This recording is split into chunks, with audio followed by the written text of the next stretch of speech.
कभी सोचा है कि हम जो कुछ भी करते हैं, चलना, फिरना, यहाँ तक कि सोचना, इस सब के लिए एनर्जी आती कहाँ से है? तो आज हम इसी जबरदस्त प्रोसेस को समझेंगे जिसे कहते हैं सेल्यूलर रेस्पिरेशन, जो असल में जिंदगी की बुनियाद है। अच्छा, तो इस सफ़र में हम देखेंगे कि हमें ताकत कहाँ से मिलती है, ये एनर्जी बनती कैसे है, इसका फॉर्मूला क्या है और हमारे सेल्स के अंदर वो कौन सी जगह है जहाँ ये सारा काम होता है। तो चलें शुरू करते हैं। ये सवाल सिर्फ बायोलॉजी का नहीं है, ये तो हमारी अपनी जिंदगी की कहानी है। और इसका जवाब एक बहुत ही दिलचस्प प्रोसेस में छुपा हुआ है। एक ऐसा प्रोसेस जो ठीक इसी वक्त हमारे अरबों सेल्स के अंदर चल रहा है और हमें जिंदा रखे हुए है। अच्छा, तो हर बड़े काम की तरह इसकी भी एक रेसिपी होती है। चले देखते हैं कि जिंदगी की ये एनर्जी बनाने के लिए हमें किन दो खास चीज़ों की ज़रूरत पड़ती है।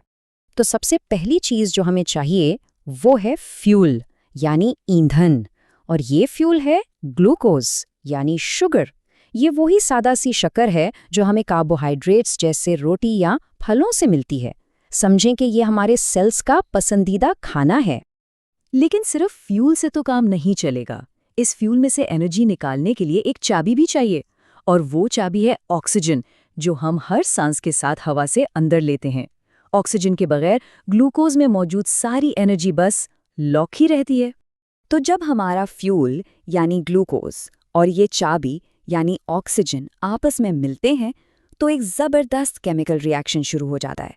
लेकिन सवाल ये है कि इस रिएक्शन से बनता क्या है। ये जानने के लिए कि ये रिएक्शन असल में होता कहाँ है, हमें एक छोटा सा सफ़र करना पड़ेगा अपने ही जिस्म के एक सेल के अंदर। हमारा हर सेल, आप समझें, एक मसरूफ शहर की तरह है। और इस शहर में हम सीधा जा रहे हैं उसके पावर प्लांट की तरफ। और इस शहर का पावर हाउस है माइटोकॉन्ड्रिया। जी हाँ, ये वो छोटी सी फैक्ट्री है जहाँ सारा जादू होता है और हमारी बॉडी के लिए एनर्जी बनती है। अब इस माइटोकॉन्ड्रिया के अंदर हमारे वो दोनों अज्जा एक खास प्रोसेस से गुजरते हैं जिसे कहते हैं एरोबिक रेस्पिरेशन। एरोबिक का मतलब बड़ा सादा है, हवा के साथ। यानी इस काम के लिए ऑक्सीजन का होना लाजमी है। तो इस रिएक्शन के आखिर में तीन चीज़ें बनती हैं।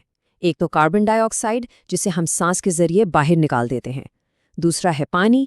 और तीसरी और सबसे अहम चीज़ है एटीपी। ये एनर्जी का एक ख़ास मॉलिक्यूल है। अच्छा, ये एटीपी क्या है? इसे आप सेल की एनर्जी करेंसी कह सकते हैं। बिल्कुल एक छोटी सी रिचार्जेबल बैटरी की तरह।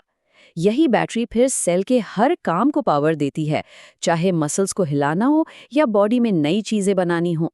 तो खुलासा ये है कि ये पूरा प्रोसेस बहुत मौसर तरीके से फ्यूल को इस्तेमाल के काबिल एनर्जी में बदलता है।